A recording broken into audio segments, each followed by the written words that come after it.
Okay, welcome back.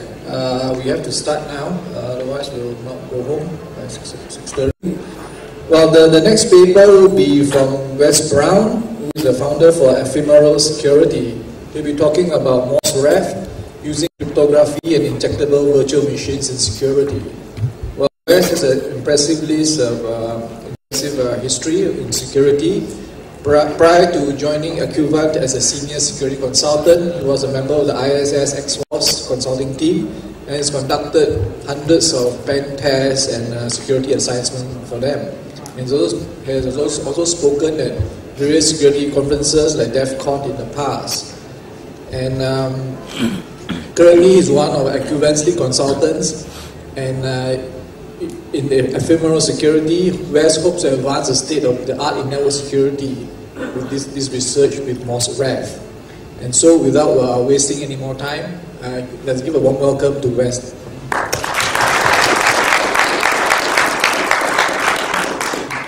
Thank you very much, and thank you for coming and taking the time to watch my presentation.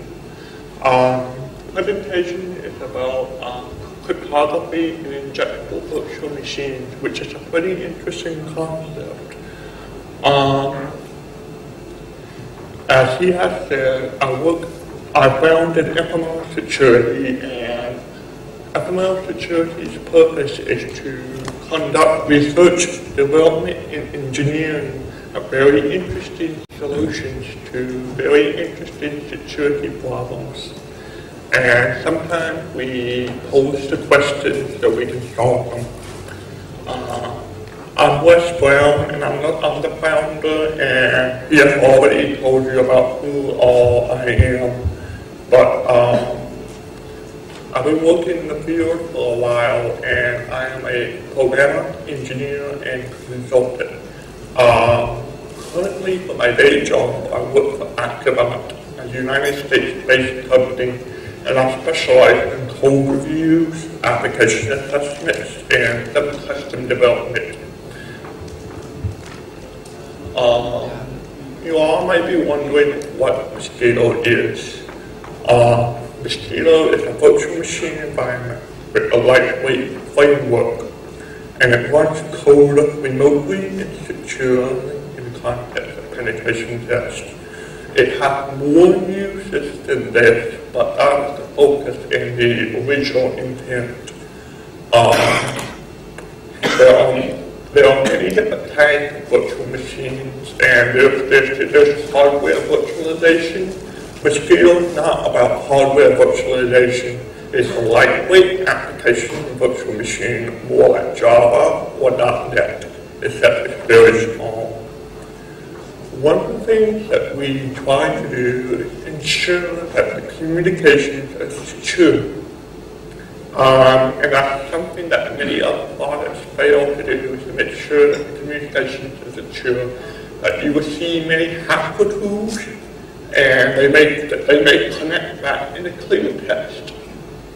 And if you are a white hat hacker and you're trying to help the client, the last thing you want to do is hurt the client by transmitting data in the clear.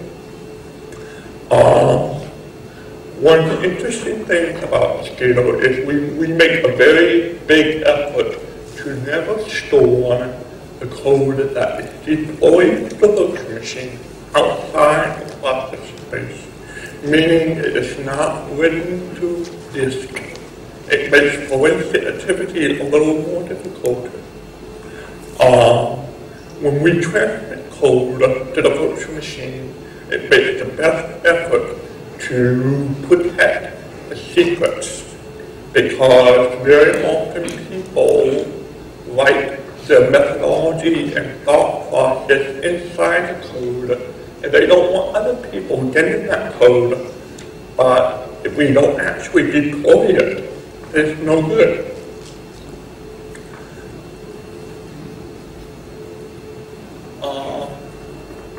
As I said earlier, often you may want to do O-Day code.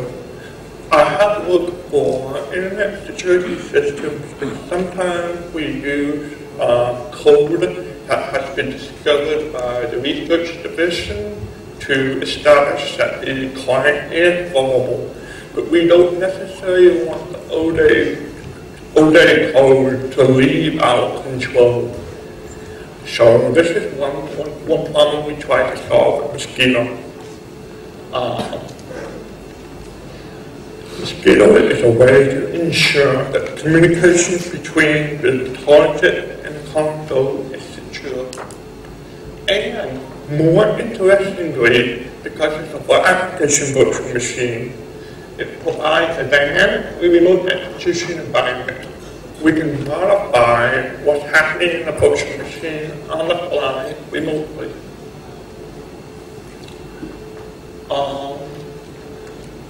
To better understand the context of Mosquito, I'm going to explain some of the more traditional approaches to deploying code on a remote system.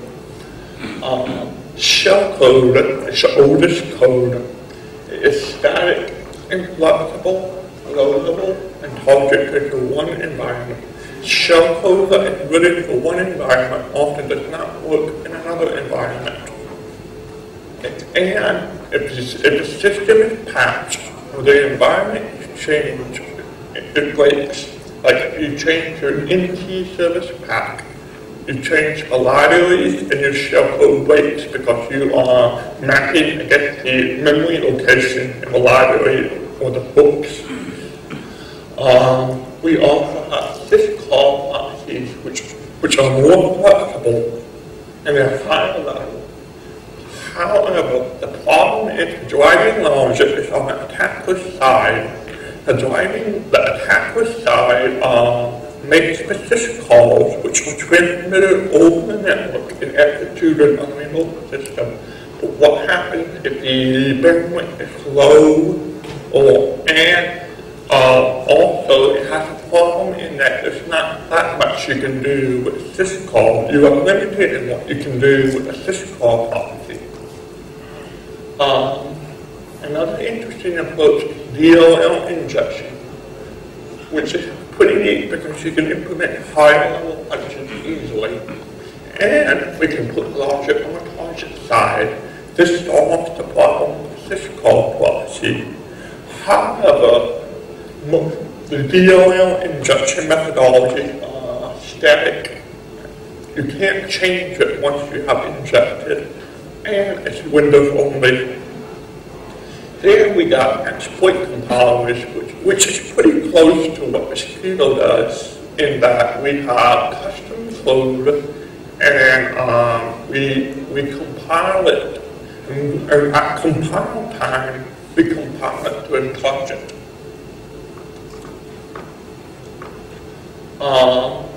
So we have a concept of a lightweight application virtual machine. It can be very small. Mosquito is 128K binary size. That's the entire virtual machine.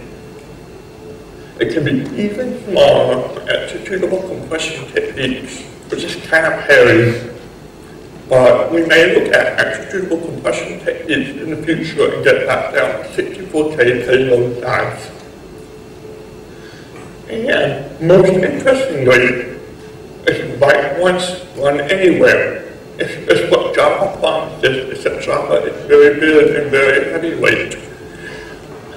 Code written on a Linux virtual machine will run on a Windows virtual machine on output. And when we use a lightweight application virtual machine, rather than trying to use a general purpose language, we can use languages that are specific and designed for the task, network applications, and network security. And we design our own language called Mosquito Lisp.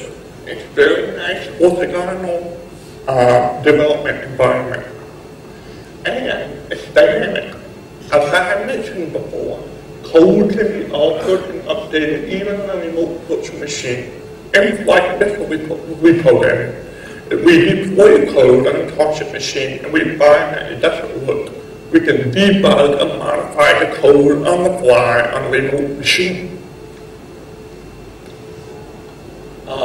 We have several components of Mosquito. We got the core virtual machine, which is 128K.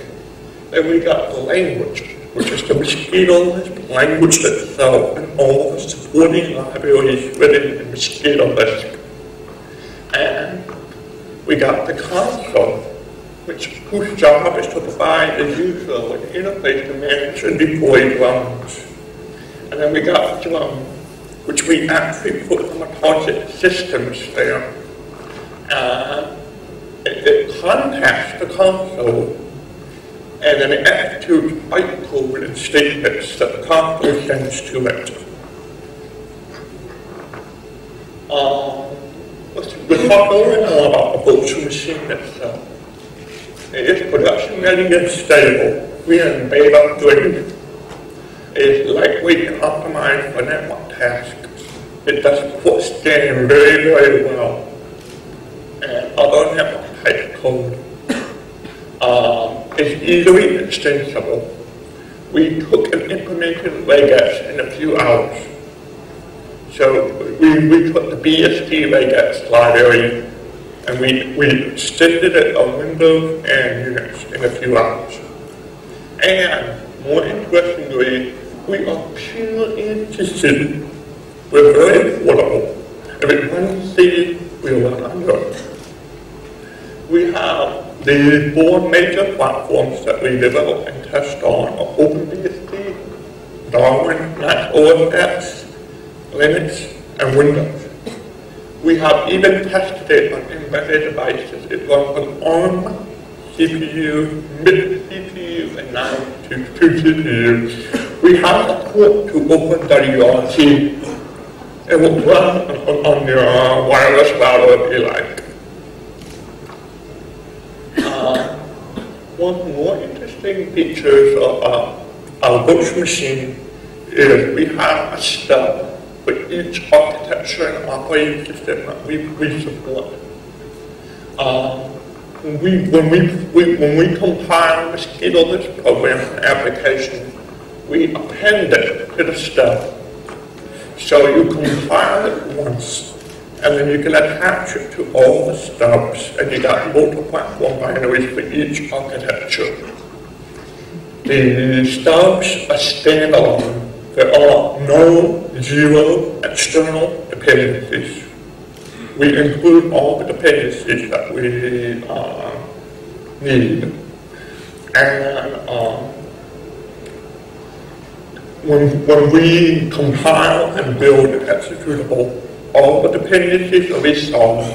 We do a dependency analysis of the library and we include the library bytecode you need. It's similar to the static linking cycle of a compilation. And more interestingly, all Mosquito implementations have integrated ECDH and AES encryption with very good entropy generation. Language itself is network-oriented and a very compact list with strong influences from scheme. It is designed for network applications. It's highly concurrent, meaning we can have thousands and thousands of processes running at the same time, similar to Erlang. And it's very efficient in network and process API. We have a rich environment with over 300 primitive functions and 200 library functions in a standard library. That's 500 functions that you will get with every Mosquito installation in 128K. It's well documented with a complete reference manual available online for download. As a programmer and developer in engineering, I know how important it is to have good documentation for a language and environment. So I made a priority to have documentation. I paid a tech writer to write documentation for me. The language is self-hosted. The Mosquito Lisp compiler is ready in Mosquito Lisp compiler and compiles itself. That is a complex application in and of itself. And that's one of the milestones of a language that is able to compile itself. and to read the mosquito list